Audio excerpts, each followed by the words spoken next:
विचार विनिमय चाललं होतं, राहून मी नाही जात. आणि माता रमाई म्हणायचे नाही साहेब तुम्ही जा शिक्षणाला. तर मग आपल्याकडे असं म्हणतात बघा, आपण खेळ खेळताना पण म्हणतो तू माझ्या गोष्टी दे बरं का, नाही तर तुला तुझ्या आईची शपथ आहे. एकदम अचानक बोलून जातो आपण का, कारण की mother is very important thing for us, जी आपण लूज नाही करू शकत, जी गमावू नाही शकत. बरोबर आहे ना. आता जर सर्वांना विचारलं की आम्ही तुम्हाला एवढ्या एवढ्या राशी देतो किंवा एवढी रक्कम देतोय, तुम्ही तुमच्या आई आम्हाला देऊन टाका, तर ते देतील बोलतील, तशी खूप मारतील, द्याल ना, नाही देणार. तर आपण अशा व्यक्तीची शपथ घेतो किंवा अशा व्यक्तीची आण घेतो जी व्यक्ती आपल्या खूप जवळची असते.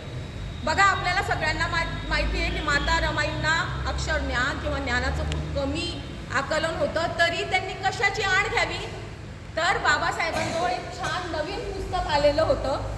त्या नवीन पुस्तकाला त्यांनी असं जवळ घेतलं आणि बाई जशी एखाद्या शालूला किंवा एखाद्या कपड्याला किंवा एखाद्या नव्या भांड्याला उलटं पालटं करते, तसं त्यांनी त्या पुस्तकावरनं चारी बाजूने हात फिरवला आणि मला सांगितलं. आणि माता रमाईंनी बाबासाहेबांना सांगितलं की बाबासाहेब या तुमच्या नव्या गोऱ्या सुंदर पुस्तकाचं ज्याचं ज्ञानाचं तुम्हाला करायचं त्या पुस्तकाची आण घेऊन सांगते की मी तुमच्या पश्चात सगळा माझ्याकडनं होईल तेवढा संसारूपी गाडा खूप छान छानपणे सांभाळ.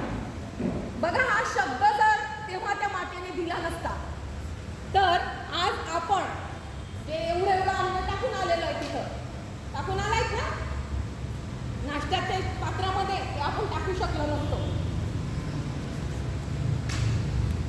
माता रमाईंच्या आणि बाबांच्या पत्रातनं ज्या भेटी व्हायच्या, त्या पत्र तुम्ही मिळवा, ती पत्र इतकी वाचण्यासारखी आहे. बघा माता रमाईंना वाचता येत नव्हतं, मग किती मर्यादा असते ना लिहायला. आता आपल्याला तुम्हाला मला काही लिहायचं असतं, आता व्हॉट्सअपवर एक फीचर आलेलं आहे, वन टाइम मॅसेज रीड केला की तो मॅसेज काय रिझल्ट. पण माता रमाईंना तिथे शतपत्र लिहिताना बाबासाहेब त्यांना रामू या नावाने तो उल्लेख करायचे आणि काय लिहायचे की रामू इथं मी एका दाण्यासाठी मोठा झालेलो आहे आणि तिथं बाहेरपासून लांब लांब बघ्यावर खूप माझा संसार राहत वाढला चालवते आहे आणि रामू फक्त त्या आणि त्यामुळे तुम्ही आज जे काही करतोय ते करू शकता.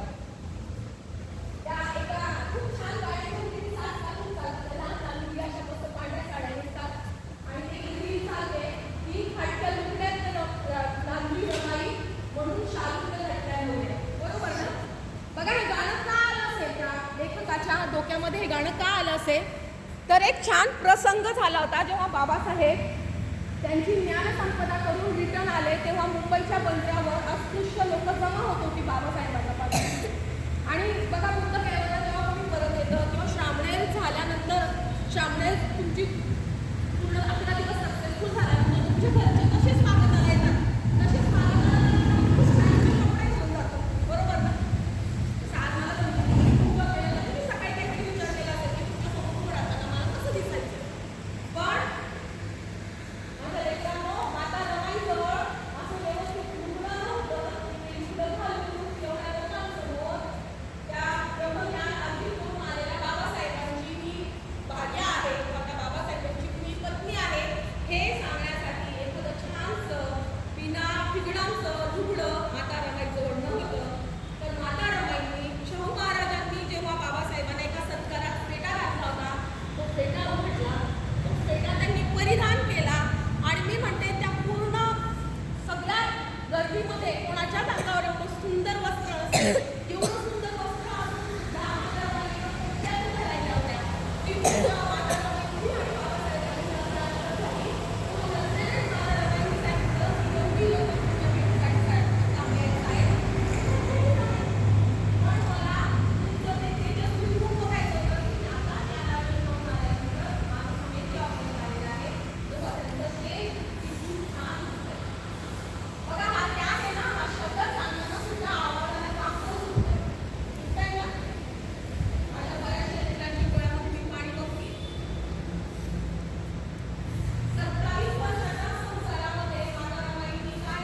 जेवायला अन्न नाहीये.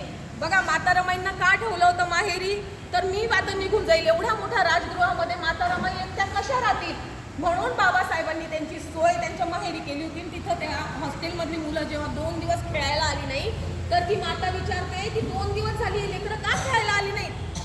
तर कोणीतरी त्यांना सांगितलं की माता, जो शिधा त्यांना भेटतो, जे जेवण त्यांना भेटायचं असतं, ते जेवण त्यांच्यापर्यंत आलेलं नाहीये आणि अजून 3 दिवस ते जेवण येऊ शकणार नाहीये. 2 आणि 3, 5चा हिशोब आपण 5 मिनिटं सहन नाही करत. चहा आला नाही, नाश्ता आला नाही, जेवण आलं नाही, बरोबर ना? बरोबर ना? खूप मच्छर आहे, लहान वही संपली, वही सापडत नाहीये, मोठा मोठा. तर त्यांनी 5 दिवस ती मुलं कशी भुकी राहतील हा विचार केला. किती? 5 दिवस काय केलं असेल माता रमाई. माता रमाई त्यांच्या खोलीत गेल्या, खूप खिन्न झाल्या. त्यांनी सटासट आपल्या बांगड्या काढल्या, त्यांचा जो छोटासा सोन्याचे दागिने ठेवलेला